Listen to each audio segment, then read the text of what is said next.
এমন একজন মহান সন্ত যিনি তার সদ্ভক্তি, তত্ত্বজ্ঞান, করুণা এবং সেবার মাধ্যমে সমাজে এক নতুন দৃষ্টান্ত স্থাপন করেছেন। সন্ত রামপালজি মহারাজের নেতৃত্বে তার সকল সতলোক আশ্রম থেকে সমাজ কল্যাণের অসাধারণ কাজ সমাজকে সোনালী ভবিষ্যতের এক নতুন আশা দেখিয়েছে। সন্ত রামপালজি মহারাজের কাছ থেকে নাম দীক্ষা গ্রহণের পর লক্ষ লক্ষ মানুষের ক্যান্সার, এইডস ইত্যাদির মতো দুরারোগ্য রোগ সেরে গেছে।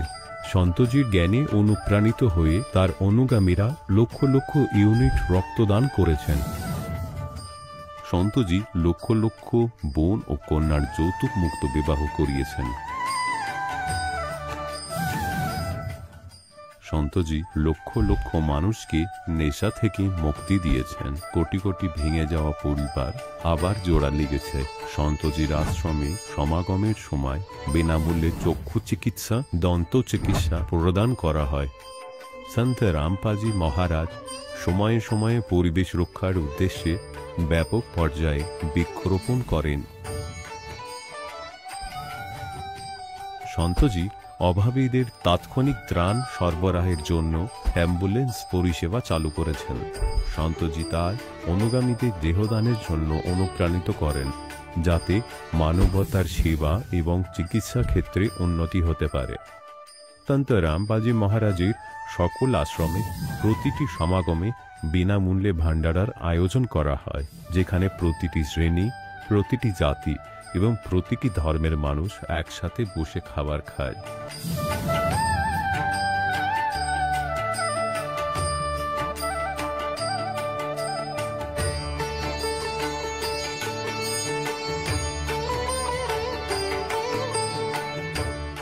সন্ত রামপালজি মহারাজের আশ্রমে হাজার হাজার বয়স্ক মানুষ সম্মান এবং ভালোবাসার সাথে জীবনযাপনের সুযোগ পান। তাদের খাওয়া, থাকা এবং স্বাস্থ্যের সম্পূর্ণ দায়িত্ব সন্ত রামপালজি মহারাজ গ্রহণ করেন। অনাথ শিশুদের জন্য সন্ত রামপালজি মহারাজের সকল আশ্রম কোনো আশীর্বাদের চেয়ে কম নয়। এখানে শিক্ষা, সংস্কৃতি এবং ভবিষ্যতের জন্য উন্নত সুযোগ প্রদান করা হয়। বন্যা হোক, ভূমিকম্প হোক বা মহামারী, সন্ত রামপালজি মহারাজ এবং তার অনুগামীরা সবসময় অসহায় মানুষের জন্য সবার আগে দাঁড়িয়ে থাকেন।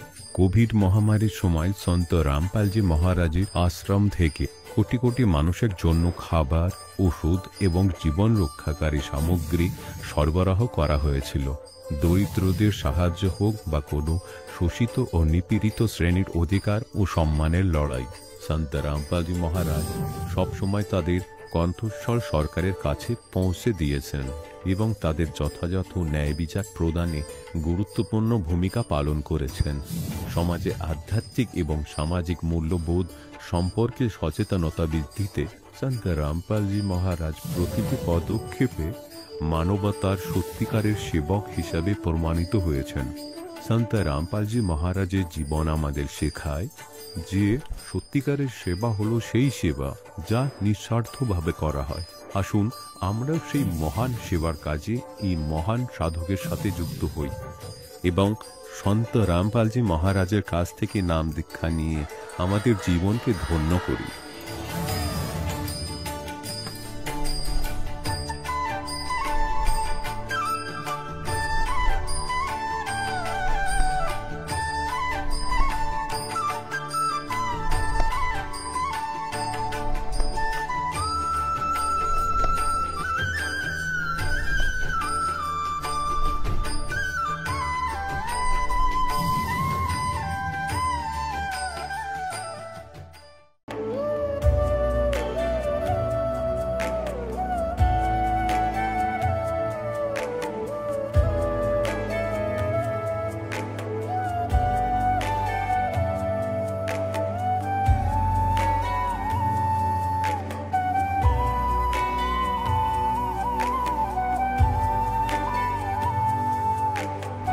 প্রভু, রাম, দেব, ভগবান, আল্লাহ, খোদা, ঈশ ইত্যাদি একই শক্তির নাম।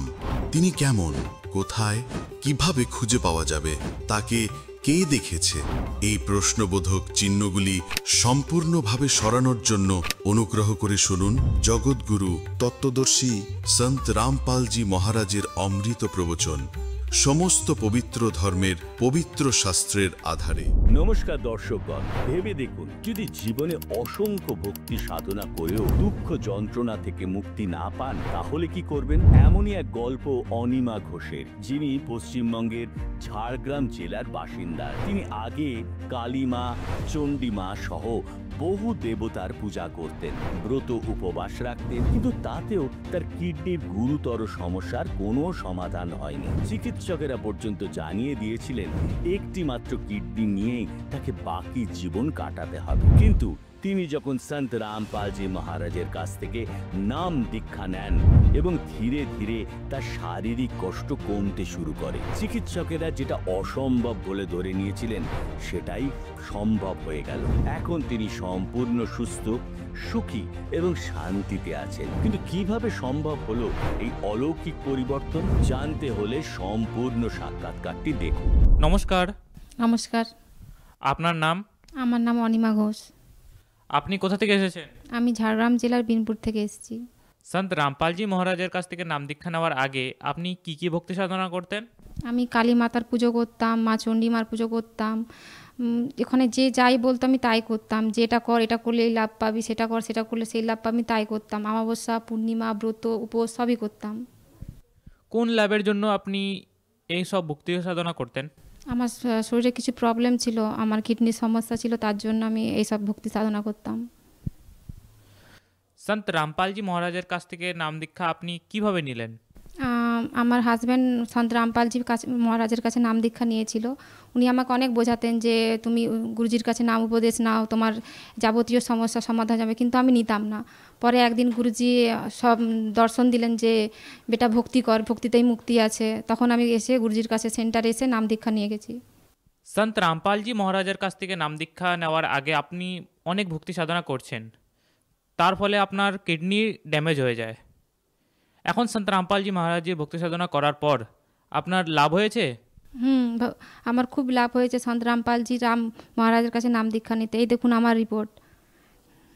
আমার কিডনিতে প্রবলেম ছিল, আমার একটা কিডনি ড্যামেজ হয়ে গেছিলো। এই যে দেখতে পারেন আমার রিপোর্ট।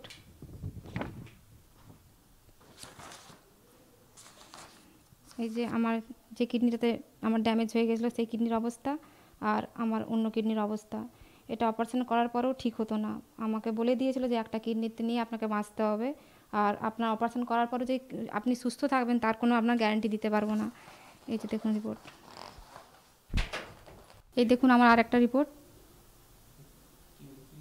এটাতে আমাদের কিডনিতে প্রবলেম আছে, কি প্রবলেম আছে ওরা বলে এখানে রিপোর্টে দেখা যাবে যে আমার লেফট সাইডে কিডনিতে ইনফেকশনে কিডনিটা ফুলে ড্যামেজ হয়ে গেছিলো। রিপোর্ট আপনার রিপোর্ট তো দেখলেন। এই রিপোর্টগুলো দেখার পরে ডাক্তার বলেছিল যে কোনোভাবেই আমরা কোনো গ্যারান্টি নেব না, আপনারা পেশেন্ট, আপনাদের নিজের দায়িত্ব। উনি সুস্থ থাকবে না, ওনার কোনো প্রবলেম বা সেটার কোনো আমরা গ্যারান্টি নেব না। তারপরেই আমরা সন্ত রামপালজি মহারাজের কাছে আরদাস লাগাই যে গুরুজি আমাদেরকে দয়া করুন। সন্ত রামপালজি মহারাজের অনেক দয়া, অনেক কৃপাতে আমরা এখন সন্ত রামপালজি মহারাজের কাছে নাম দীক্ষা নিয়ে অনেক সুস্থ আছি, অনেক ভালো আছি। আপনি এই রিপোর্ট কোথা থেকে করিয়েছিলেন? আমি এই রিপোর্ট করেছিলাম ভুবনেশ্বর এইমস থেকে। রিপোর্টগুলো করানো আছে, আপনারা দেখতে পারেন, ভুবনেশ্বর এইমসের রিপোর্ট সব।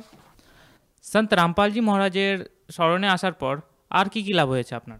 সন্ত রামপালজি মহারাজের স্মরণের কাছে আসে প্রথমত লাভ, আমি শারীরিক লাভ পেয়েছি, তারপর মানসিক লাভ, আধ্যাত্মিক লাভ আর অর্থনৈতিক লাভ, সব লাভই পেয়েছি সন্ত রামপালজি মহারাজের কাছে নাম দীক্ষা নেওয়ার পর। এখন আমি সন্ত রামপালজি মহারাজের কাছে নাম দীক্ষা নিতে সম্পূর্ণ সুস্থ আছি, আমার কোনো অসুবিধা হয় না। আপনার যে এত বড় কিডনির রোগ, যেটা নাকি ডাক্তাররা বলেছিলেন কি আপনাকে জীবনভর একটি কিডনিতেই জীবনযাপন করতে হবে, সেই রোগ সন্ত রামপালজি মহারাজের স্মরণে এসে ঠিক হয়ে গেল। একটা সন্তের আশীর্বাদে কীভাবে এটা ঠিক হতে পারে, এটা তো আমাদের দর্শকগণ বিশ্বাসই করবে না। এই বিষয়ে আপনি কি বলতে চান? আমার সবার কাছে একটাই কঠিন হাত জোড় করে নিমতি যে আপনারা জ্ঞান বুঝুন, বই পড়ুন, জানুন। আপনারা আজ শিক্ষিত সমাজ, আপনারা পড়াশোনা সবই জানেন, আপনারা বই পড়ে সঠিক জ্ঞান জানুন, যেটা আমাদের বেদ, গীতা, উপনিষদ, পুরাণ সব ভক্তি অনুযায়ী করুন। আমি তো অন্ধভক্তি করছিলাম, তাই আমি কোনো লাভ পাইনি। আমি সন্ত রামপালজির মহারাজের কাছে নাম দীক্ষা নিয়ে, পূর্ণ গুরুর কাছে নাম দীক্ষা নিয়ে সঠিক ভক্তি করে এত লাভ পেয়েছি। আপনারাও আসুন, সন্ত রামপালজি মহার কাছে নাম দীক্ষা নিন আর লাভ ওঠান। বেদে লেখা আছে যে তত্ত্বদর্শী নাম দীক্ষা নিলে যে যদি মৃত্যুও থাকে, সে মৃত্যুটা কাটতে পারবে। আর শরীর এগুলো তো সাধারণ ব্যাপার, এগুলো কোনো ব্যাপার নয়। সঠিক ভক্তি করলে সব কিছু সমস্যার সমাধান হয়ে যাবে। বেদ অনুসারে সন্ত রামপালজি মহারাজ সঠিক ভক্তি করাচ্ছেন, যার কারণে এত লাভ হচ্ছে। সন্ত রামপালজি মহারাজজি স্মরণে এসে আপনার এত বড় বড় লাভ হয়েছে, তাহলে আপনি আমাদের দর্শকদেরকে কি বার্তা দিতে চান? আমি দর্শকদের করে হাত জোড়ে প্রার্থনা করি যে আপনারাও আসুন, সন্ত রামপালজি মহারাজের সৎসঙ্গ শুনুন, সন্ত রামপালজির কাছে নাম দীক্ষা নিয়ে আপনাদের জীবনের কল্যাণ করুন। ধন্যবাদ। সাথ সাহেব। দর্শকগণ, এখন আপনি শুনলেন সন্ত রামপালজি মহারাজের থেকে দীক্ষা গ্রহণ করে সুখী হওয়া ভক্তের অভিজ্ঞতা। এখন দেখুন জগৎগুরু তত্ত্বদর্শী সন্ত রামপালজি মহারাজের মঙ্গল প্রবচন। যতক্ষণ আমরা সৎসঙ্গে না আসবো, অন্য কোনো স্থানই নেই যেখানে আমাদের পাপ বিনাশ হতে পারে। যখন আপনারা সৎসঙ্গে যান, তো যে কোনো কাজেই আপনি যান, তো সেখানে তো আপনি আপনার রুজি রুটি রোজগার ব্যবসার ব্যক্তিদেরই পাবেন। তার মধ্যে একই চর্চা বিচার, একই রকম মনোভাব, একই রকম ক্রিয়া হবে। সেখানে তো আপনার পাপ বাড়বেই বাড়বে। এবার যেমন এখন কেউ ঠিক আছে, কাজ করতেই হবে, ফিল্ডেও যেতেই হবে, আর সবকিছুই আমাদের করতেই হবে, কিন্তু তার জন্য উপায় বলা হয়েছে। যেমন আপনারা প্রতিদিন কাপড় পরেন আর কাজ করেন, কেউ দিন মজুরি করেন, কেউ চাকরি করেন বা অন্য কিছু ব্যবসা করেন, কেউ চাষ করেন, তো কাপড় ময়লা হয়, ময়লা হবে স্বাভাবিক সেটা তো। তাহলে সেটার উপায় হলো যে তাতে সাবান আর জলের প্রয়োগে তাকে স্বচ্ছ করো, প্রতিদিন ধোও সেটাকে। ঠিক এই প্রকারই যতক্ষণ আমরা ভক্তি না করব, যতক্ষণ আমরা সৎসঙ্গরূপী এই সরোবরে না আসব আর রাম নামে সাবান না লাগাবো, ততক্ষণ আমাদের অন্তঃকরণ রূপী এই শরীর চোলা যেটা আছে অন্তঃকরণ, তা ময়লা আর ময়লাই জমেছিল, পাপ আর পাপ একত্রিত ছিল। এখন আমরা সৎসঙ্গও শুনি, সুমিরনও করি, দানও করি, তো আমাদের ময়লা হবে সেটাই স্বাভাবিক, কিন্তু সেটা পরিষ্কারও ডেলি হচ্ছে। এই প্রকারে আমরা সেই কোটি কোটি পাপ করা থেকে বাঁচব আর তা সংগৃহীত হবে না। এখন যেমন গীতার 18তম শ্লোকে অধ্যায় লেখা আছে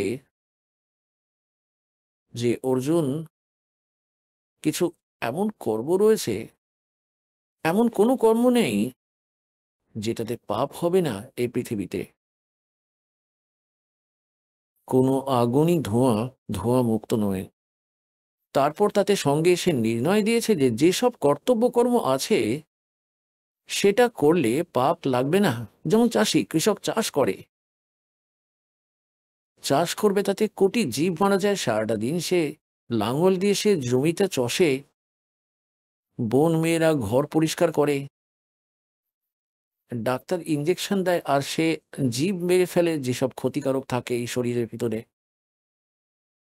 আর এমনিতেও কেউ ব্যবসা বিজনেসের জন্য, নিজের পারিশ্রমিকের জন্য চলতে ফিরতে হয়, কোদাল দিয়ে মাটি খুঁড়তে হয়, যে কোনো কাজ করতে হয়, রান্না করতে হয়, আগুন জ্বালাতে হয়, এই সবেতেই পাপ হয়। তার জন্য পরমাত্মা বলেছেন যে এর এক বিধান আছে। মানব শরীর প্রাপ্ত প্রাণীর গরু বানানো অনিবার্য। যখনই বাচ্চারা 3 বছরের হয়ে যাবে, তাদের জন্য গুরু হওয়া অনিবার্য হয়ে যাবে, আধ্যাত্মিক গুরু। এবার যেমন পুণ্যাত্মারা যারা গুরু বানায়নি আর গুরু বানিয়েছেন, তাও নকল বানিয়েছেন, তারা অধিকারী নয়। এখন যেমন একটা লাইসেন্স, ড্রাইভিং লাইসেন্স হয়, চালক প্রমাণপত্র, তো যার কাছে চালক প্রমাণপত্র অথরাইজড আছে, ঠিকঠাকভাবে তৈরি করা, সঠিক অধিকারী দ্বারা বানানো ড্রাইভিং লাইসেন্স আছে এবং সে গাড়ি চালাচ্ছে, আর কোনো কারণবশত দুর্ঘটনা ঘটে যায়, তখন সবার আগে যাচাই আধিকারিক তার লাইসেন্স দেখবে। যদি তার কাছে লাইসেন্স আছে তবে 90% বেঁচে গেল। যে সে আনট্রেন্ড নয়, এ যে তার গাড়ি চালাতে কোনো ভুলই হয়নি, অন্য কোনো সার্কামস্ট্যান্সেস হয়ে গিয়েছিল যার কারণে সেই দুর্ঘটনা ঘটেছিল। আর যদি তাদের কাছে লাইসেন্স না থাকে তাহলে সোজা দোষী হবে, তার কাছে কোনো অপশনই রইল না। গাড়ি চালানো সে অধিকারী নয়, চালাতে সে জানেই না, আর গাড়ি নিয়ে বেরিয়ে পড়েছে, তাই সে সোজাসুজি দোষী কোনো দুর্ঘটনা ঘটে গেলে। তাই এক প্রকার যারা গুরু বানিয়ে রাখেনি, যারা নকল বানিয়ে রেখেছে, তো তাদের দ্বারা এই পাপ তো ঘটেনি, কারণ সবাই দিন মজুরি করে, কেউ কৃষি কার্য করে, কেউ আরো কিছু করে ফেলে, ফলে তাদের দ্বারা যে পাপ হয় সেটা তাদেরকে ভুগতেই হয়, কারণ তারা এই শরীররূপী গাড়ি যে চালাচ্ছে এর লাইসেন্স বানায়নি। লাইসেন্স বানানোর সময় আধিকারিক তাদেরকে ট্রেনিং দেয় যে রাইটে মুড়লে এই দিকে তাকাবে, লেফটে মুড়লে ওই দিকে তাকাবে, ফার্স্ট গিয়ার এতটা স্পিডে হবে, সেকেন্ড ঠিক এতটা স্পিডে হবে, ব্রেক এইভাবে চাপবে, সাবধানতা অবলম্বন করা উচিত, এত দূর থেকে স্লো করে দিতে হয় গাড়ি, অর্থাৎ সম্পূর্ণ ট্রেন করে দেওয়া হয়, যেই কারণে সে দুর্ঘটনা ঘটাতেই পারে না।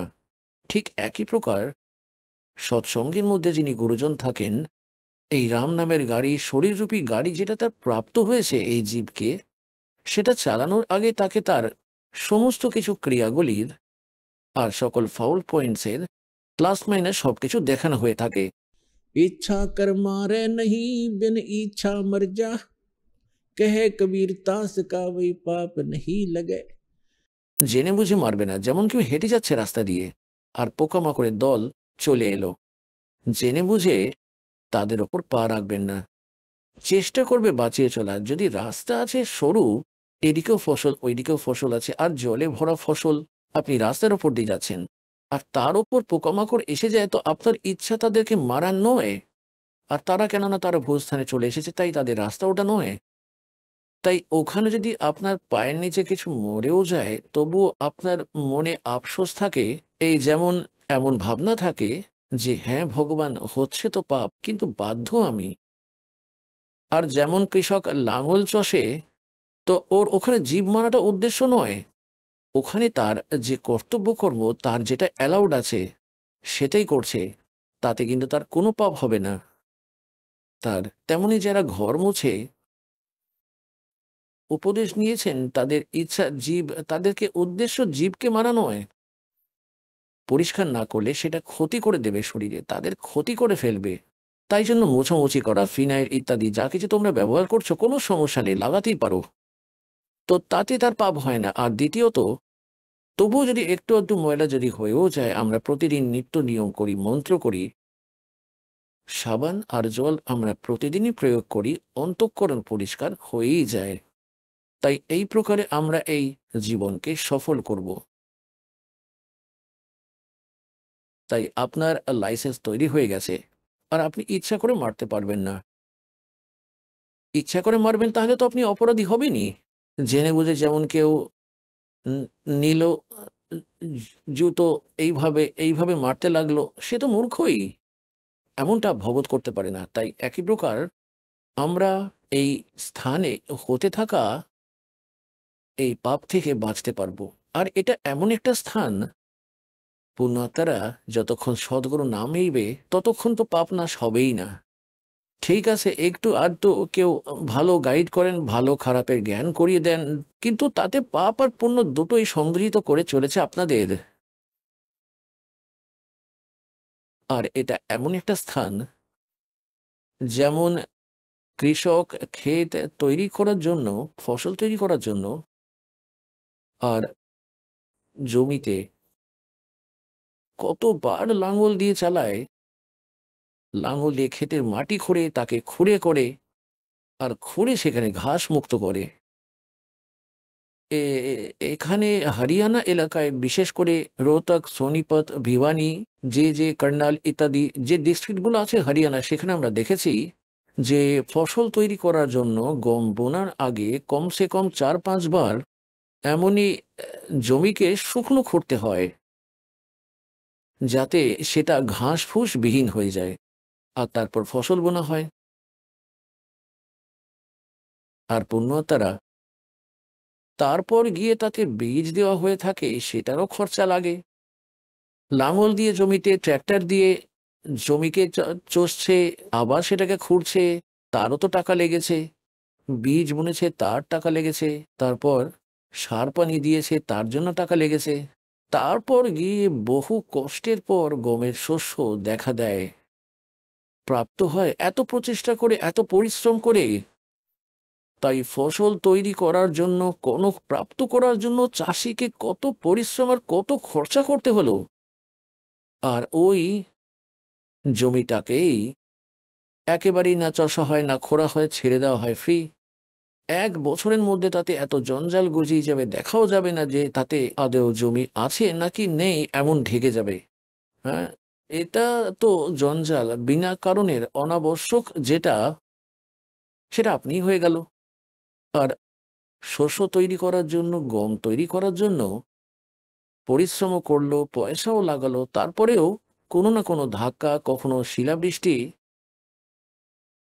কখনো বন্যা হয়ে গেল, কখনো খরা দেখা দিল। সেটার ভয়, সেটার সমস্যা সবসময় আলাদা চলতেই থাকে, সঙ্গী প্যারালাল। তবে গিয়ে কোথাও কেউ এই গমের দেখা পেয়ে থাকে, প্রাপ্ত হয়, আর জঞ্জাল আপনিই জন্মে যায়। তাই এটা এমনই একটা স্থান, এই কালের, এই পৃথিবী লোক, এই সমস্ত লোক, এখানে পাপ তো না করলেও হবে। আর পুণ্য করার জন্য ওই কৃষকের মতোই বিশেষ ব্যবস্থা করতে হবে, টাকা পয়সা লাগাতে হবে, টাইম বের করতে হবে, আর তবেই গিয়ে আপনার পুণ্য হবে। এই লোক এমনই। पृथ्वी ऊपर पग जो धारे, करोड़ जीव एक दिन में मारे। ओए होए। কবির পরমাত্মা তার প্রিয় আত্মা ধর্মদাসজিকে বোঝাচ্ছেন যে আপনি ধর্মও করেন, ভক্তিও করেন, আর তীর্থযাত্রাও করছেন, আর বলো যে কোনো আমরা পাপ করি না। তখন পরমাত্মা তাকে বোঝালেন, প্রথমত তোমার পাপ গুনাই, কত পাপ করো দিনে। पृथ्वी ऊपर पग जो धारे, करोड़ जीव एक दिन में मारे। सत्य ब्राह्मण की है हत्या, जो चौका तुम देवो नित्या। যারা উনুন লেপে রান্না করতে গেলে উনুন চারপাশে মোছে, এতে 70 ব্রাহ্মণের হত্যা তো একবেলার খাবার বানাতে গিয়েই তোমরা করে ফেলো। ব্রাহ্মণ মানে ভক্ত, আর সন্ত আত্মার হত্যা অত্যন্ত গভীর পাপ, শাস্ত্রে বলা হয়েছে। তাই পরমাত্মা মনে করিয়ে দিচ্ছেন যে তুমি তো জানো যে একজন ব্রাহ্মণের হত্যার কত পাপ হয়। তো এবারে বলছি, के सत्य ब्राह्मण की है हत्या, जो चौका तुम देवो नित्या। যে লেপ টেপে ডেলি মোছামুছি করো, সত্য ব্রাহ্মণের হত্যা ততটা পাপ করে ফেলো। और ब्राह्मण सेंस हत्या जो होई, जन जल स्नान करत हो सोई। 1000 ব্রাহ্মণের হত্যা ওই সময় করে ফেলো যখন তীর্থে গিয়ে কোনো জোড়া পুকুরে গিয়ে তুমি স্নান করে ফেলো। এইভাবে সূক্ষ্ম জীবদেরকে ডোলে ডোলে মেরে ফেলো, আর পুণ্য একটাও হয় না তীর্থে আসার, আর পাপ প্রচুর হয়ে গেল। हरी भांति पृथ्वी के रंगा, अंत कोट जीव उड़े पतंगा। सूक्ष्म कर्मी कीट मर जाई, सूक्ष्म जीव जो दर्शे नाही। हरी भांति पृथ्वी के रंगा। আপনারা দেখে থাকবেন ছোট ছোট জীব পৃথিবীর রঙের, ঘাসের মতো কালারের, দেখাও যায় না, আর সেগুলোও মারা যায়। তাই পরমাত্মা বলেন, तारक मंत्र कोट जपाही, ये जीव हंसा उतरे नाही। যেই মন্ত্রে তোমরা জপ করো, যেই ভগবানের তোমরা মন্ত্র জপ করো, তাদের মন্ত্রে সেই জপে কোটি তারক মন্ত্র করে নিলেও তবুও তোমাদের পাপ কাটবে না। तुम कौन राम का जपते जापम, तात कटे ना ये तीनों ताप। তোমরা কোন ভগবানের ভক্তি করো যাতে তোমাদের 3 তাপেরও বিনাশ সম্ভব নয়। এখন পুণ্যাত্মারা তত্ত্বজ্ঞানের অভাবের কারণে আমরা ভক্তি করতে করতেও ফেল হয়ে চলে যাই পৃথিবী থেকে। এখন দয়া করেছেন পরমপিতা, सतगुरु आए दया करी, ऐसे दीन दयाले, बंदी छोड़ वृत्तास का, जठरग्नि प्रतिपाले। কত দয়ালু দাতা। স্বয়ং পরমাত্মা আসেন সদ্গুরুর রূপ ধারণ করে, এমনই দিন দয়াল। নয়তো ওনার কি দরকার ছিল এত ভালো লোক ছেড়ে এখানে এসে ধাক্কা খায় কাশিতে? তাঁতি জোলা জোলা হলেন, লোকেরা পাথর মারল। তিনি ওই সময় এই জ্ঞান দিতেন যেটা দাস আজ আপনাদেরকে ওই পরমেশ্বরের দেওয়া খাজানা বিতরণ করছে। ওই মালিকের দেওয়া এই জ্ঞান আপনাদের কাছে পৌঁছে দিচ্ছে। ওনার সাথে যে অত্যাচার করেছিল সেটা তো শুনিলে সেই দাসের চোখের জলও শুকায় না। আর এখন এই দাস যখন পরমাত্মার ওই জ্ঞান ওনার বাচ্চাদের কাছে পৌঁছাতে শুরু করলো, তখন দাসের সঙ্গে কত অত্যাচার করলো, মিথ্যা বদনাম ছড়ালো, মিথ্যা মামলা করলো, জেলেও দিয়ে দিল। কিন্তু সমর্থ সঙ্গে ছিল, তার বচন যে পুরো বিশ্বে এই জ্ঞান ছড়াবে, সব বাচ্চারা সেই পরমাত্মার ওনার ভক্তি করবে। একবার পুনরায় সত্যযুগের মতো সময় এই পৃথিবীতে হবে, সেটা হবে এই জ্ঞান দ্বারা। আর ভগবান ক্ষণে ক্ষণে আপনার সঙ্গে থাকবেন। আপনি নিজেই অপকর্ম করবেন না, আর কুকর্ম করতে গেলে পাপ দেখতে পাবেন, আপনি করতেই পারবেন না। আর যা আপনার আবশ্যক বস্তু হবে, ভগবান আপনাকে সকালেই রাখা থাকবে আপনার দুয়ারের সামনে।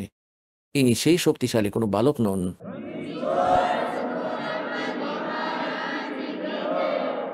আর তবেই আমরা অপকর্ম থেকে বাঁচব, ভগবানকে ভয় করব।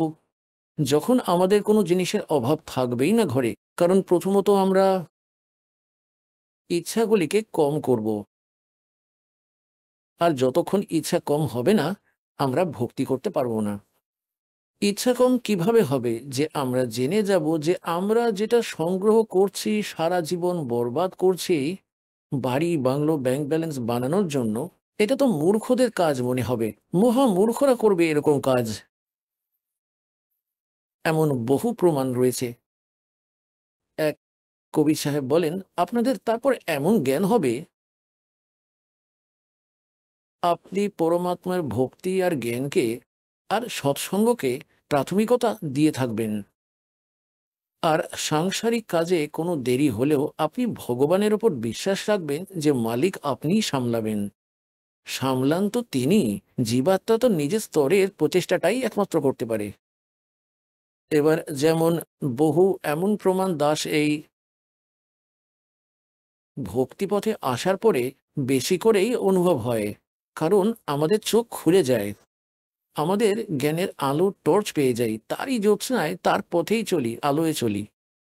এই দাস দীক্ষা নিয়েছিল,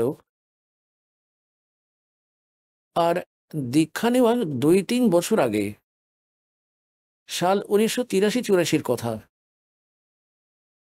রোহতকে দাস সার্ভিস করত, junior engineer, civil in irrigation department, হরিয়ানার। ওখানে একজন ব্যাংক ম্যানেজার ছিল। ব্যাংক ম্যানেজার রোহতকে সেক্টর 1 এর ভিতরে, সেক্টর 1 না 3 মনে নেই অত, ওখানে কোঠি বানালো, কিছুটা ব্যাংক লোন দিল, কিছু নিজের জোগাড় যন্ত্র করছিল। ওই সময় 3.5 লক্ষ টাকা লেগেছিল ওর। ওই সময় 3.5 লাখ আর আজকের 35 লাখ। আর ওই কোঠি বানিয়ে তৈরি হয়ে গেল। ওটার শুভ লগ্নের জন্য ব্রাহ্মণ পণ্ডিত ডেকেছিল, গুরুজিরা এসেছিলেন, আর ওইদিকে সমস্ত তার রিলেটিভ আর বন্ধুদের ডেকেছিল। আগে হবনযোগ্য করাবে, তারপর পার্টি শার্টি প্রোগ্রাম ছিল আলাদা কামরায়। তো সকালের দিকে, সানডে ছিল দিনটা, সানডে ছিল, রবিবার ছিল, আর তার কিছু জিনিস, আবশ্যক জিনিস আনার জন্য সে স্কুটার নিয়ে আর বাজারে যাচ্ছিল। মেডিকেল মোড় বলা হয় ওখানে, দিল্লি রোডের ওপর একটা মেডিকেল মোড় আছে। মেডিকেল মোড়ের কাছে একটা টু হুইলারের সঙ্গে তার টু হুইলার ধাক্কা লাগলো স্কুটারের সঙ্গে স্কুটারের। সে তো স্পিডে ছিল, শুধু খেয়াল ছিল পার্টি সার্টি করবো, আবার খাবার দাবার নিয়ে আসবো, তারপর আজ পুজো আছে বাড়িতে। স্কুটারের সঙ্গে স্কুটারে ধাক্কা লাগলো আর পড়ে গেল। এইভাবেই পড়তেই একটা ফুটপাত ছিল, ফুটপাতে লাগলো তার কানের পাটি। ওইখানেই তার প্রাণ চলে গেল ওই ভাইয়ের। ওই শুভলগ্ন ধরা ধরাই রয়ে গেল। আর 3.5 লাখের বাড়ি বানানোই রয়ে গেল। না জানি কোথায় কুকুর হয়ে ঘোরাফেরা করছে হয়তো। তো পুণ্যাত্মারা আমাদেরকে এসব দেখা দিতেই শুরু করে। ফলে আমরা কেবল ওই মাটিটুকুই সংগ্রহ করব না, আমরা তার সঙ্গে ভগবানের আধারে গুরু বানিয়ে রাখবো। তাহলে পরে আমাদের কোনো কাজ যদি নাও হয়, তবুও আমরা বিশ্বাস করব, সবুর করব যে পরমাত্মার দয়া আছে, তাতে কোনো মঙ্গল হবে আমাদের। তাই এইভাবে পুণ্যাত্মারা, এটা খুবই ভয়ানক সময় এই কলিযুগের। তাতেও একটু সুবিধা পেয়েছি আমরা, শিক্ষিত হয়েছি, ভালোভাবে স্নান টান করতে লাগলাম, ভালো ইনস্ট্রুমেন্ট বানিয়ে বসলাম আমরা। আমরা ইন্টারনেট লাগিয়ে নিলাম, পুরো জাহাজ তৈরি করলাম, আর ভগবানের থেকে কয়েক ক্রোশ দূরে হয়ে গেলাম। একবার দাস একজন আমাদের ভবতের কাছে গেছিল জাহাজে করে। তো ফেরত আসছিলাম, আমার সঙ্গে একজন ভগত ছিল। তো জাহাজ স্টার্ট হলো।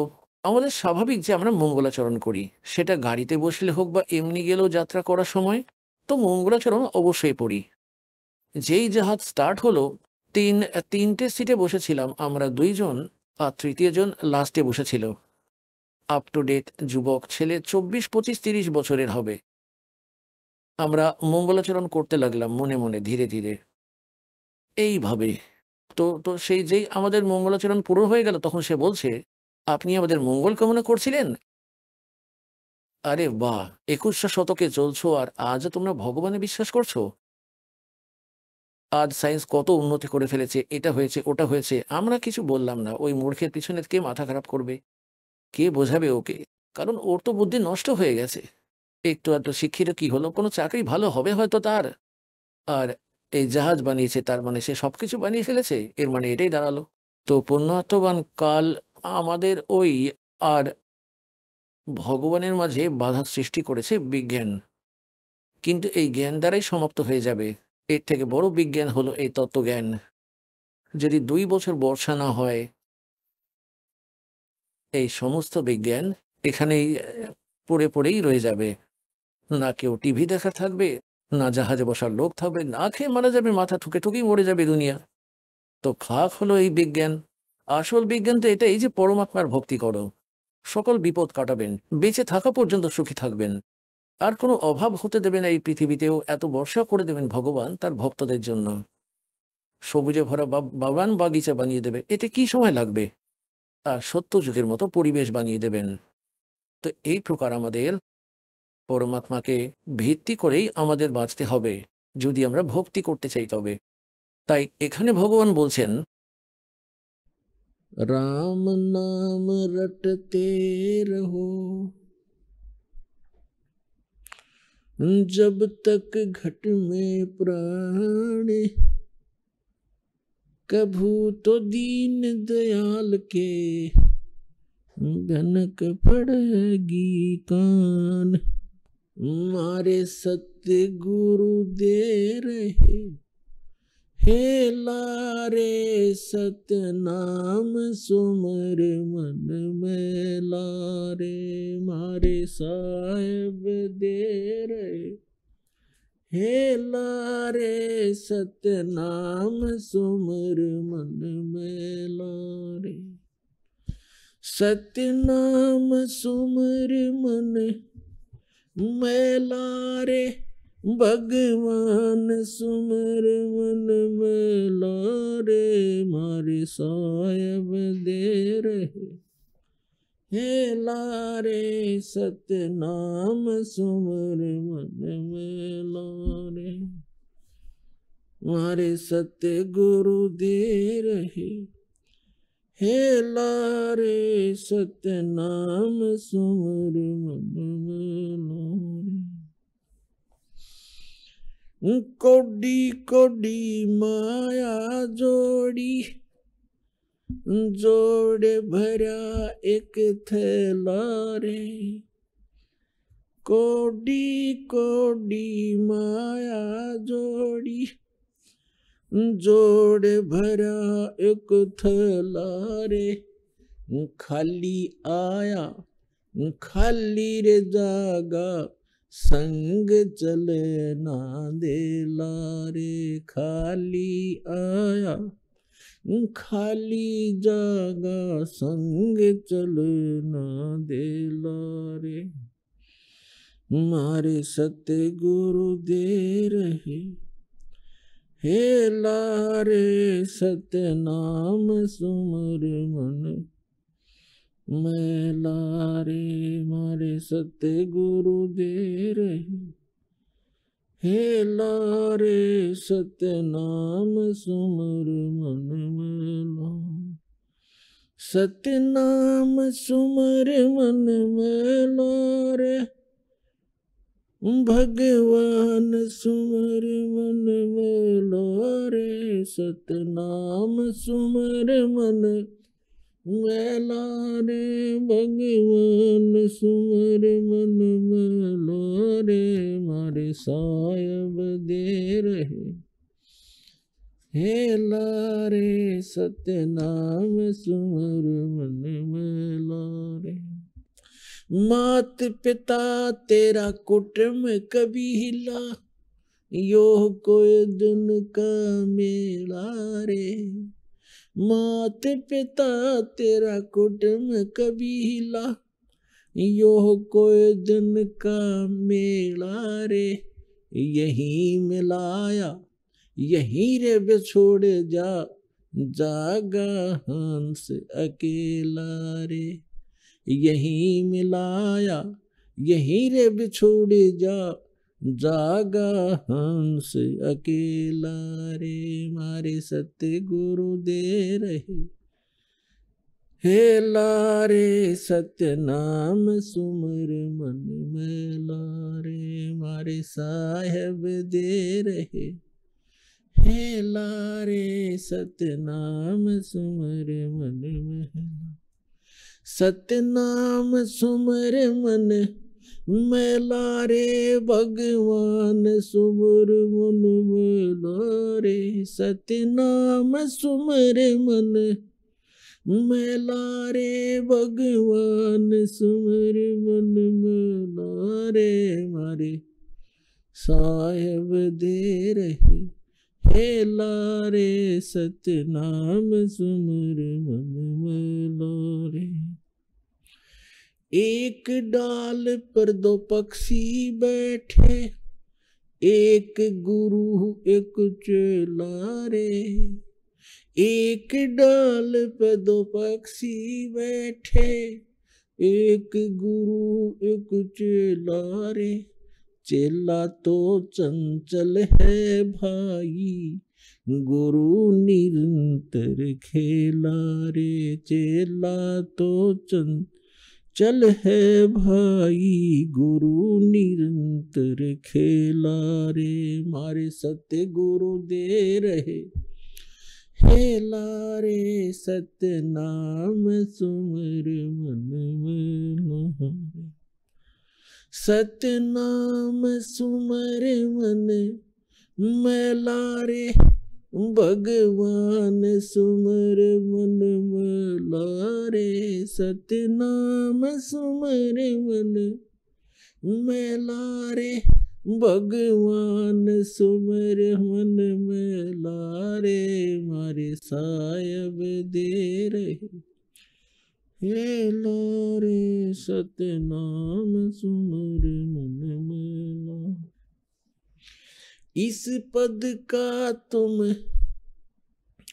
वेद सुनो भाई, कौन गुरु कौन चेला रे, इस पद का तुम भेद सुनो भाई, कौन गुरु कौन चेला रे, रामानंद का कहे कबीरा, शब्द गुरु चित चेला रे, रामानंद का कहे कबीरा शब्द गुरु चित चेला रे, मारे सत्य गुरु दे रहे, हे लारे सत्य नाम सुमर मन में लारे। এবার কি বলছেন পরমাত্মা? के कौडी कौडी माया जोड़ी और जोड़ भरा एक थैला रे। আগে পুরোনো সময় এরকম থলে ভরে ভরে মাটিতে পুঁতে দিত ধনী ব্যক্তিরা। ব্যাংক ট্যাঙ্ক ছিল না চোরেদের ভয়ে। তাই পরমাত্মা বলছেন তারপর হঠাৎ মৃত্যু হয়ে যায় তাদের, আর ওই পুঁতে রাখা ধন মাটিতেই রয়ে গেল। বাচ্চাদেরও বলতো না, যদি বাচ্চারা নষ্ট করে দেয়। তারপর তারা সাপ হয়ে আসে, ওইখানেই ঘুরে ফিরে বেড়াতে থাকে ওখানে, ওই স্থানেই নিজের ঘরে। কারণ ধনের প্রতি আস্থা রয়ে গেলে তারপর সে সাপ হয়, আর সাপ হয়ে নিজের সেই ধন খুঁজে বেড়ায়, আর ওই ঘরেই ঘোরাঘুরি করে। আর সে পড়ে যায় বাচ্চাদের নজরে, তারপর তার দেহ ভাঙে। মহারের লাঠির ওপর লাঠি। বলার অর্থ এটাই পূর্ণ। তারা कि कौडी कौडी माया जोड़ी जोड़ भरा एक थैला रे, और खाली आया था तू और खाली ये जागा, संग चले ना ढेला रे। सर्व सोने की लंका थी वो रावण से रणधीरम, एक पलक में रोज बिरोज जीव जम के पड़े जंजीरम। रति कंचन पाया नहीं रावण चलती बार। 1 গ্রাম সোনাও নিয়ে যেতে পারেন রাবণ সঙ্গে করে যখন এখান থেকে চলে গেল। আর বিরাট সোনার সাম্রাজ্য বানিয়ে রেখেছিলেন তিনি। তো পুণ্যাত্মগণ পরমাত্মা বলেন, তোমরা রাবণের মতো ধনীও হতে পারবে না, জানি যতই চেষ্টা করে নাও। আর সেও কিছুই নিয়ে যেতে পারলো না, খালি হাতে চলে গেল এখান থেকে সদ্ভক্তি না করে। যদিও রাবণ ভক্তি করত, কিন্তু সে তমগ্নি ভগবান শিবের ভক্তি করেছিল। তাই আন উপাসনাও করা না করা সমান। যদি ছোটখাটো এখানকার স্বস্তি মিলেও যাবে তাতে, কিন্তু তাতে কি লাভ হবে? তারপর বলছেন, मात पिता तेरा कुटुंब कबीला, यो कोई दिन का मेला रे। সবাই জানে এই কথা। খুবই দুঃখজনক ঘটনা ওই কেদারনাথের উপরে উত্তরাখণ্ডের মধ্যে ঘটেছে। এটা হৃদয় থেকে সরানো যাচ্ছে না যে পুণ্যার্থীরা ভগবানের জন্য ওখানে গিয়েছিল, ভগবান তো ওখানে ছিল না, কাল মিলে গেল, মৃত্যুকে গলায় ঝুলিয়ে নিল। এখন পরিবারের পর পরিবার নষ্ট হয়ে গেল। আরাম করে বসেছিল সবাই, কেউ কিছু করছিল, কেউ কিছু ভাবছিল, অমুক বিষয়ে কি স্কিম বানাচ্ছিল, আর 1 সেকেন্ডে কেমন বিনাশ হয়ে গেল, ধ্বংসস্তূপ হয়ে গেল। যেখানে পুজো করতে গিয়েছিল সেটা নিশ্চিহ্ন হয়ে গেল। সেই ভক্তি যদি সঠিক হয় তো কোনো সমস্যা নেই, মৃত্যু হলেও দেখা যাবে। সেটা তো আমাদের হাতে নেই। ভগবানের জন্য তো আমরা ছটফট করতেই থাকি, কিন্তু এটা কোনো শাস্ত্র প্রমাণিত সাধনা নয় যে এইসব তীর্থে গেলে এরকম ধামে ওখানে গিয়ে পুজো করাবে। পুজো যদি করতেই হয় তো ঘরেই করে নাও, যদি করার আছে সেটাও লাভ দেবে। কিন্তু এই যত তীর্থস্থল আছে এইগুলি পবিত্র স্মরণীয় বটেই, কিন্তু এখানে গেলে মোক্ষ সম্ভব নয়, স্বপ্নেও হওয়া সম্ভব নয়। তো যেমন আমাদের গীতার বেদে বর্ণিত বিধি আছে সেটা অবলম্বন করে সাধনা করলে আর নিয়ম মর্যাদায় থাকলে মোক্ষ হয়। তারপর কি বলছেন পরমাত্মা? एक डाल पर 2 पक्षी बैठे, एक गुरु एक चेला रे। चेला तो चंचल है भाई और गुरु निरंतर खेला रे। এবার যেমন যেমন এখানে বলেছেন, এক তো গুরুজি রয়েছেন, গুরুজি পরমাত্মার সঙ্গে পরিচিত হয়ে, আর উনি নিজে মর্যাদায় থেকে ভক্তি করেন। আর চেলা একটু চঞ্চল হয়, পাখি সেও তো চঞ্চল। চেলা অত গভীরভাবে জ্ঞান না বুঝে সে ভক্তি করতে থাকে, কিন্তু তবু একটু একটু লাফালাফি তার মধ্যে থেকেই যায়। তাই গুরু ও শিষ্যের মধ্যে এতটা অন্তর হয়েই থাকে। তারপর বলছেন, তারপর এটা ক্লিয়ার করেছেন যে এই পদের তোমরা ভেদ শোনো, কে গুরু কে চেলারে। এখানে যে গুরু আর চেলার যে বর্ণনা রয়েছে তার বিষয়ে বলেছেন যে শব্দগুরু আর চিত্ত চেলারে এই মন, তাই এই মনের যে গুরু বানাতে হয় তাকে, যে মন্ত্র গুরুজির কাছ থেকে প্রাপ্ত হয়েছে তাকে শব্দ বলে। যেই গুরুজির কাছ থেকে মন্ত্র পেয়ে গেলে এই মনের চঞ্চলতা সমাপ্ত করার জন্য যে উপায় বলেছেন, যে শব্দগুরু চিত্ত চেলারে। এটা কি করে? এই মনের স্বভাব হলো উল্টো পাল্টা চিন্তা করার, এদিকে ওদিকে ধাক্কা খেয়ে বেড়ানোর। তাকে পরমাত্মার সেবায় চরণে লাগিয়ে রাখো। তো সেই যে নাম গুরুজি দিয়েছেন তার উপরে লাগিয়ে রাখো, অন্যথায় এই মন আপনার কোথাও না কোথাও কোনো এমন স্কিম বানাবেই, না জানি কোথাও ঠেলা খেতে নিয়ে যাবে যে চলো পিকনিক করে আসি। হ্যাঁ, আর ওখানে পিকনিকে গিয়ে অর্ধেক লোক তো ওখানে হিল স্টেশনে গিয়েছিল, সে ওই কেদারনাথের চত্বরে, আর ওখানে বেচারা তার মৃত্যুকে পেল। তো বলার অর্থ হলো এটাই যে এই মনকে ভগবানের জ্ঞানে, সুমিরনে, ভক্তিতে প্রতিদিনের নিত্য নিয়মে লাগিয়ে রাখো, আর বাকি সময় তাকে আপনার সাংসারিক কাজে, নির্বাহের কাজের জন্য লাগিয়ে রাখুন। তবে এই মনকে, তবেই এই মনের সঙ্গে আমরা পেরে উঠব, তবেই সফল হব। একজন গুরু ছিলেন, তিনি তার চেলাকে একটা বিদ্যা শিখিয়েছিলেন, ভূত বিদ্যা।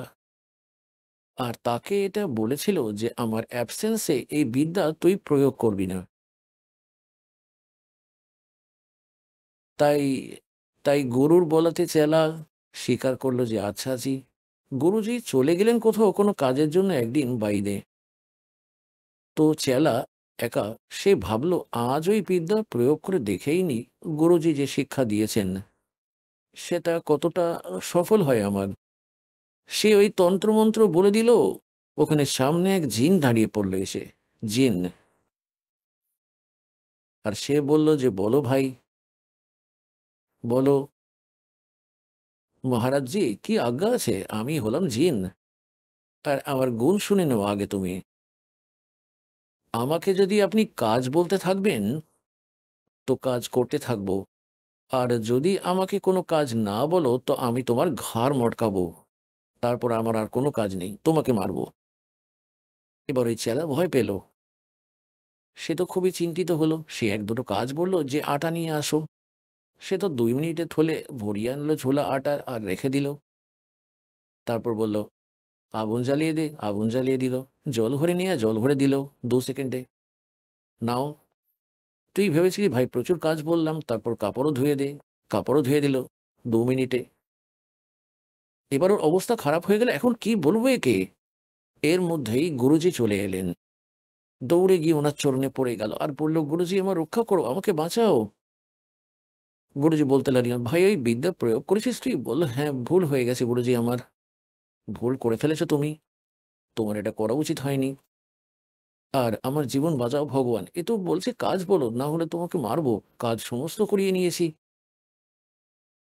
তখন গুরুজি বললেন একে বলে দে যে একটা বাঁশ নিয়ে আয়, লম্বা 30-40 ফুটের লম্বা। সে বলে দিল যা বাঁশ নিয়ে আয় একটা, সেও এনে রেখে দিল 1 মিনিটের মধ্যেই। তখন গুরুজি বলল যে ওকে বলে দে জমিতে এটা পুঁতে দে, এই 2-3 ফুট, 2-3 ফুট জমিতে পুঁতে দিল, সোজা সোজা দাঁড় করিয়ে দিল। আর বলে দিল এবার ওকে বলে দে এর উপরে উঠবে আর নামবে, উঠতে থাক আর নামতে থাক, দরকার পড়লে তোকে ডেকে নেব, এই কাজে লেগে থাক। তখন জিনকে কাজে লাগিয়ে দিল, এই বাসে চড়ে যা আর নেমে যা। তাই এই মনকে এই পরমাত্মার নামের বাসে তাকে লাগিয়ে রাখলে সে শান্ত থাকবে, নইলে আপনাকে কোথাও না কোথাও এ টেনে নিয়ে যাবে, মর্যাদাহীন করে দেবে, সাংসারিক অব্যবস্থায় আপনাকে আবার ব্যস্ত করে ভক্তিহীন করে দেবে।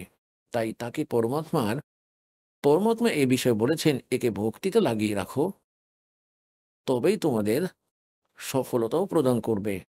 কারণ মনের বহুত বড্ড স্পিড। যতক্ষণ সে উল্টো কাজে লেগে আছে সেদিকে সে খুব স্পিড টেনে দেয়। যেমন কেউ মদ পান করত, খুব তোলপাড় করে দিয়েছিল, সেই সেই মদ খেয়ে বদনাম হচ্ছিল, আর সেই পুণ্য তার জ্ঞান হলো, মদ ছেড়ে দিল, এখন রাম নামে তোলপাড় করে ফেলবে। স্পিড তো তাদের ওটাই আছে। এখন যেমন কোনো ডাকাতের প্রমাণ মেলে, আগে ডাকুরা ছিল, চাঞ্চল্য সৃষ্টি করেছিল, তারা তো পুলিশের স্পিডে করছিল ওই কাজ, তাই তো প্রসিদ্ধ হয়ে গেল। আর যে সময় তাদের তত্ত্বজ্ঞান হলো, ভক্তি পেল, তখন তারা ভক্তিতেও স্পিড টেনে দিল, আর মহর্ষি বলা হতে লাগলো।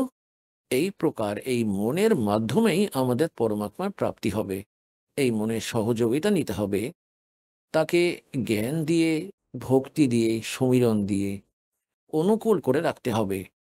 তাই এই সমস্ত ক্রিয়া দ্বারা যা আপনাকে দেওয়া হয়েছে, এতেই আপনার অনুকূল থাকবে। তারপর সে অকর্ম ভাববে নিশ্চয়ই, কিন্তু সে করতে পারবে না। এই জ্ঞান থেকেই সে এক ধাক্কা পেতে থাকবে। এই জন্য পরমাত্মা আমাদের মনে করাচ্ছেন, राम नाम रटते रहो, राम नाम रटते रहो। অন্তিম নিঃশ্বাস পর্যন্ত যতক্ষণ ঘটে আছে প্রাণ, যে কোনো, যেমন কেউ কিছু বলে দেখা পেলাম না, কিছু দেখাও আগে। যেমন এখন বাচ্চাদের বলা হয় যে তুমি ডাক্তারের পড়া পড়ে নাও, ডাক্তার হয়ে যাবে, খুব ভালো মাইনে হবে, আরামে থাকতে পারবে, পাখার নিচে থাকবে তুমি। আর সেই বাচ্চা যদি বলে প্রবেশ প্রাপ্ত করে স্টাডিতে, আর তারপর সে বলে আমাকে ডাক্তার দেখাও, হসপিটাল দেখাও, হসপিটাল যদি দেখিয়েও দেওয়া হয়, দেখে আসে যে ডাক্তার এরকম ভাবে এইভাবে কাজ করে, তাহলে যতক্ষণ আপনি স্টাডি পুরো না করবেন, তো ততক্ষণ ওই হসপিটাল দেখার লাভ কি হলো? নিজের স্টাডি পুরো করো, আর তারপর দেখবে হসপিটালও চাকরি পেয়ে যাবেন আপনি। তাই এখানে পরমাত্মা বলছেন, राम नाम रटते रहो। রাম নাম মানে ভক্তি, যা পরমাত্মার মন্ত্র আপনাকে দেওয়া হয়েছে ওই। राम नाम रटते रहो, राम नाम रटते रहो, जब तक घट में प्राण, और कभू तो दीन दयाल के भनक पड़ेगी काने। যে কোনো সদ্গ্রন্থকে, যে কোনো মহাপুরুষের, তার গ্রন্থকে আপনারা বিচার করে দেখবেন, প্রত্যেকে এটাই প্রমাণ দিয়েছেন যে অন্তিম নিঃশ্বাস পর্যন্ত ভক্তি করতেই থাকবে। যখন তো ওই শরীর ছেড়ে যাবে, তখন উপলব্ধি হবে। শ্রীমদ্ ভগবদ গীতার অধ্যায় নম্বর 8 শ্লোক নম্বর 13-তে বলা হয়েছে, অর্জুন, আমার স্তরের যে ভক্তি আছে, আমি ব্রহ্ম, শ্রীকৃষ্ণের মধ্যে বলছিল, ओम इति एकाक्षरम ब्रह्म विवहरन माम अनुसमरन ये परियाति तदंदेहम स याति परमाम गतिम।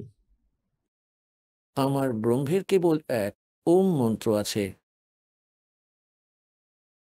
আর অন্তিম নিঃশ্বাস পর্যন্ত ওই ওম নামের ভক্তি করতে করতে শরীর ত্যাগ করে যাবে, তাহলে আমার থেকে ওম থেকে প্রাপ্ত হওয়া পরম গতি আছে, ওটা প্রাপ্ত হয়ে যাবে।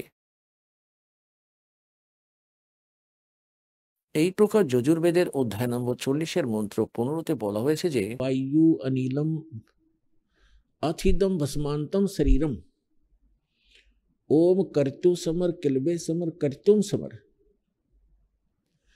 ওম নামের জপ কাজ করতে করতে সুমিরন করো, বিশেষ ভাব দিয়ে সুমিরন করো, মনুষ্য জীবনের প্রথম কর্তব্য, মূল কর্তব্য জেনে করো। ওম নামের জপ করো, और भस्मांतम शरीरम, যখন শরীরের অন্ত হবে তোর, ওই সময় এর থেকে প্রাপ্ত অমৃতম অতীতম, এর পশ্চাৎ আপনার ওই অমরত্ব প্রাপ্ত হবে। একই প্রকার সূক্ষ্মবেদে পরমাত্মা বলেছেন, नाम उठत नाम बैठत नाम सोवत जागवे, नाम खाते नाम पीते नाम सेती लागवे। हाय हाय। राम नाम रटते रहो, जब तक घट में प्राण, और कदे तो दीन दयाल के भनक पड़ेगी काने। তাই এই প্রকার সকল সদ্গ্রন্থ, যেটা সঠিক সদ্গ্রন্থ, খাঁটি সদ্গ্রন্থ, যাতে আধ্যাত্ম মার্গ সঠিক আছে, তাদের একটাই বিচার আছে আর একটাই তাতে বর্ণনা আছে, আর সেটা আপনাদের প্রাপ্ত আছে। পরমাত্মা বলেন যে পরমাত্মার যে সত্য নাম আছে, যে সম্পূর্ণ কোর্স কমপ্লিট আপনাকে দেওয়া হয়েছে, তার অন্তিম নিঃশ্বাস পর্যন্ত ভক্তি করতে থাকো। এখন আপনি শুনলেন সন্ত রামপালজি মহারাজের মঙ্গল প্রবচন। আসুন এখন শুনি সন্ত রামপালজি মহারাজের থেকে নাম দীক্ষা গ্রহণ করে এবং সদ্ভক্তি করে আশ্চর্যজনক লাভ অর্জনকারী অনুগামীদের অভিজ্ঞতা।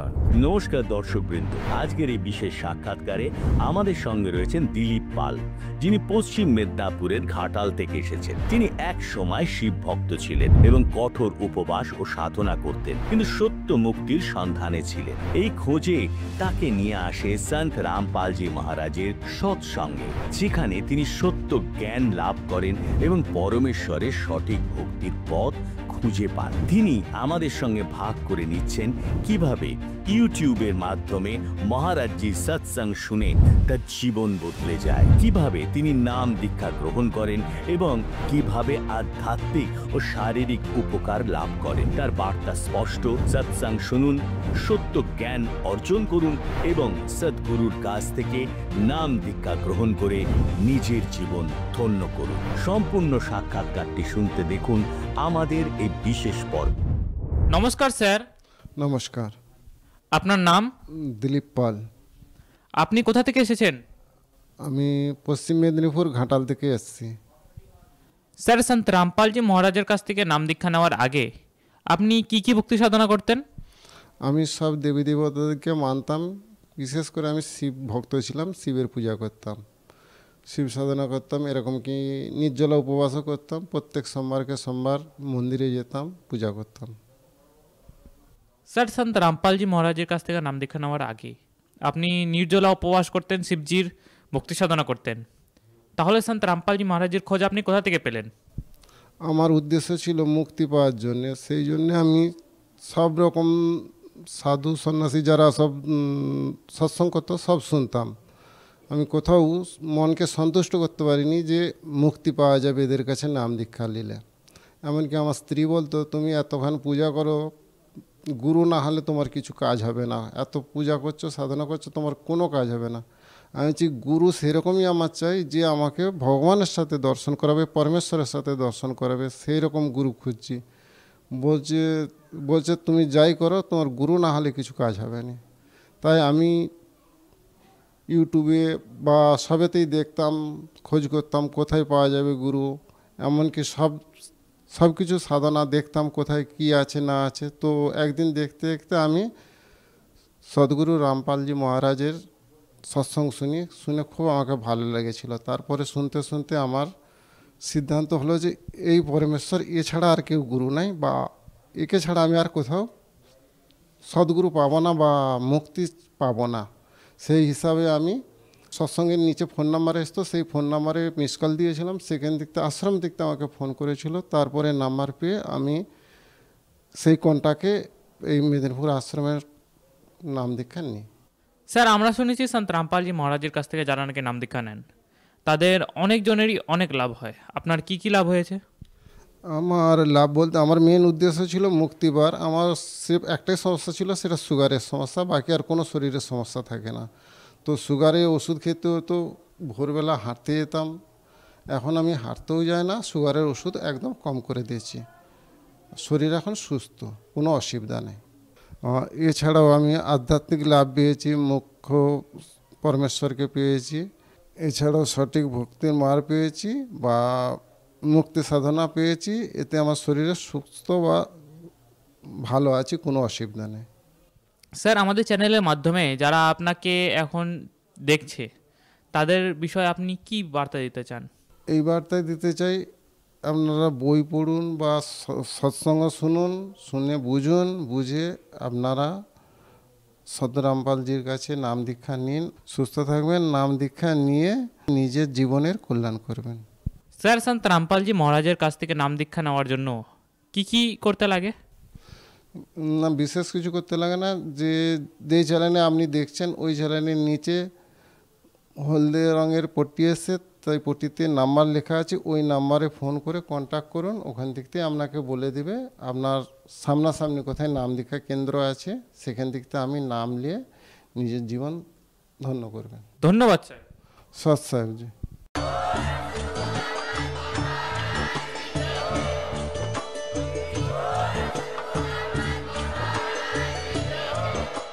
আপনারা শুনছিলেন জগৎগুরু তত্ত্বদর্শী সন্ত রামপালজি মহারাজের মঙ্গলময় প্রবচন। অধিক তথ্য জানার জন্য ভিজিট করুন আমাদের ওয়েবসাইট www.jagatgururampalji.org। সন্ত রামপালজি মহারাজের শুভাশীর্বাদে সম্পূর্ণ বিশ্বে 500-এরও অধিক নাম দীক্ষা কেন্দ্র আছে, যেখানে সন্ত রামপালজি মহারাজের দ্বারা অনলাইনে সম্পূর্ণ বিনামূল্যে নাম দীক্ষা দেওয়া হচ্ছে। আপনার নিকটবর্তী নাম দীক্ষা কেন্দ্রের ঠিকানা জানার জন্য যোগাযোগ করুন 918882914911।